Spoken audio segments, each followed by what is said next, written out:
இருமல், சளி தொல்லை, காய்ச்சல், உடம்பு வலி, ரொம்ப டயர்டாக இருக்கும் பார்த்தீங்களா ஒரு சிலருக்கு. இந்த மாதிரி பிரச்சனைலாம் இந்த மாதிரி எலும்பு ரசம் வச்சு சாப்பிட்டா உடனே நல்லா கேட்கும். இது பண்ணுறது ரொம்ப ஈஸி. ஆனால் இடித்து பண்ணணும். எதுவும் அரைச்சி கட் பண்ணி இப்படிலாம் பண்ணக்கூடாது. இடித்து பண்ணால் தான் அது நல்லாயிருக்கும். இதுக்கு நான் 1½ ஸ்பூன் மிளகு, 1½ ஸ்பூன் சீரகம் எடுத்திருக்கேன். இதை வறுக்கலாம் எதுவும் பண்ணலை, அப்படியே டைரெக்டாக இடிச்சிருக்கேன். 2 துண்டு போல் இஞ்சி எடுத்திருக்கேன். 2 துண்டுனா 2 இன்ச் அளவு வரும். இதை நல்லா நசுக்கி எடுத்துக்கோங்க. இஞ்சி வந்து நல்லா முத்தின இஞ்சாக இருக்கணும். அப்புறம் ஒரு 25 போல் பூண்டு போட்டுக்கோங்க. 25, 30 அந்த சைஸில் போட்டு ஒரு கை ஃபுல்லாக போட்டாலும் ரொம்ப நல்லாயிருக்கும். நல்லா அதையும் இடித்து எடுத்துக்கோங்க. இந்த மஞ்சள் வந்து பொங்கலுக்கு வாங்கின மஞ்சள், பச்சை மஞ்சள் ரொம்ப நல்லதுன்னு சொல்லி நான் அதை சேர்த்துருக்கேன். உங்கள் கிட்டே இல்லைன்னா 1 ஸ்பூன் மஞ்சள் தூள் சேர்த்துக்கோங்க. ஒரே ஒரு பச்சை மிளகா போட்டு அதையும் நல்லா இடிச்சுக்கோங்க.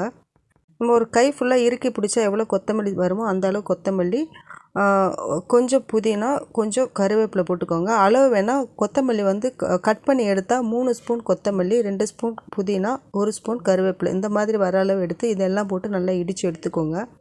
இதெல்லாம் நம்ம அப்படியே போடுறத விட இடித்து செஞ்சால் தான் ரொம்ப நல்லாயிருக்கும். அந்த எசன்ஸ் எல்லாம் அந்த தண்ணியில் நல்லா இறங்கும். அந்த எலும்போட எசன்ஸும் இந்த எசன்ஸும் நல்லா இறங்கி டேஸ்ட்டும் ரொம்ப நல்லாயிருக்கும். நம்மளுக்கு சளியெல்லாம் உடனே வந்துடும்.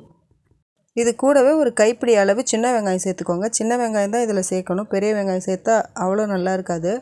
இப்போ குக்கரில் 1 ஸ்பூன் எண்ணெய், 1 ஸ்பூன் பட்டர், இது ரெண்டுத்தில் ஏதாவது ஒன்று சேர்த்துக்கோங்க. எண்ணெயை விட பட்டர் தான் நல்லாயிருக்கும். முடிஞ்ச அளவுக்கு பட்டர் சேர்த்துக்க பாருங்கள். ஆனால் நான் இப்போ எண்ணெய் தான் சேர்த்து பண்ணியிருக்கேன்.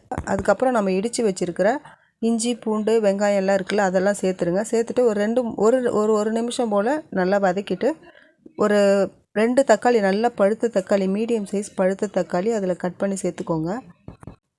தக்காளி போட்டதும் தக்காளியும் ரொம்ப நேரம் வதங்க வேண்டாம். ஒரு ஆஃப் குக் ஆனால் போதும். அதுக்கப்புறம் நாம் இடித்து வச்சுருக்க அந்த கொத்தமல்லி, புதினா இதெல்லாம் இருக்குல்ல, அதெல்லாம் போட்டு சேர்த்துக்கோங்க. அதையும் போட்டு 1 நிமிஷம் போல் அப்படியே நல்லா கலந்து விடுங்க.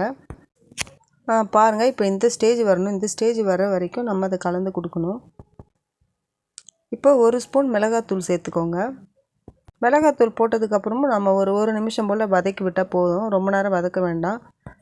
இதெல்லாம் ஒன்றா நல்லா கலந்து கொடுத்துட்டு இப்போ மார்கண்டை எலும்பு நான் வந்து இது எவ்வளோ இருக்குன்னா ஒரு 300 கிராம் இருக்கும் மார்கண்டை எலும்பு. இதை நல்லா நான் வந்து ஆல்ரெடி கொஞ்சம் இடிச்சிருக்கேன் போட்டு. அதை நான் இடிக்கும்போது எடுக்க மறந்துட்டேன்.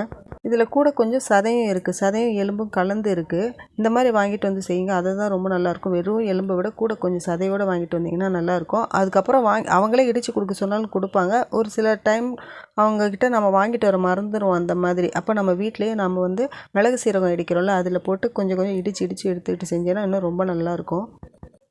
நான் 3/4 லிட்டர் அளவு தண்ணி சேர்த்துருக்கேன். இது 4 பேருக்கு போதுமானது.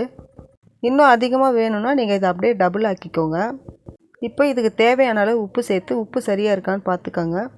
இப்போ விசில் போட்டு ஒரு 7-8 விசில் அப்படியே விட்டுருங்க. எலும்பு போடும்போது நாம் இடித்து வச்சுருக்க மிளகு சீரகம் சேர்த்துக்கோங்க. நான் அதை சொல்ல மறந்துட்டேன். குக்கர் ஓப்பன் பண்ணதும் பொடியாக நறுக்குன்னா கொத்தமல்லி தழை சேர்த்துக்கோங்க. நான் குக்கர் ஆஃப் பண்ணதும் வெளியில் போயிட்டேன். ஒரு அவசர வேலை, அதனால் வெளியே போயிட்டேன். நான் திரும்பி வந்து பார்க்கும்போது குக்கரில் ஒன்றுமே இல்லை, இவ்வளோ தான் இருந்தது. அதனால தான் ஓப்பன் பண்ணுற வீடியோ காமிக்க முடியல. வீடியோ பிடிச்சிருந்தால் லைக் பண்ணி, ஷேர் பண்ணி, சப்ஸ்கிரைப் பண்ணி சப்போர்ட் பண்ணுங்கள். தேங்க்யூ.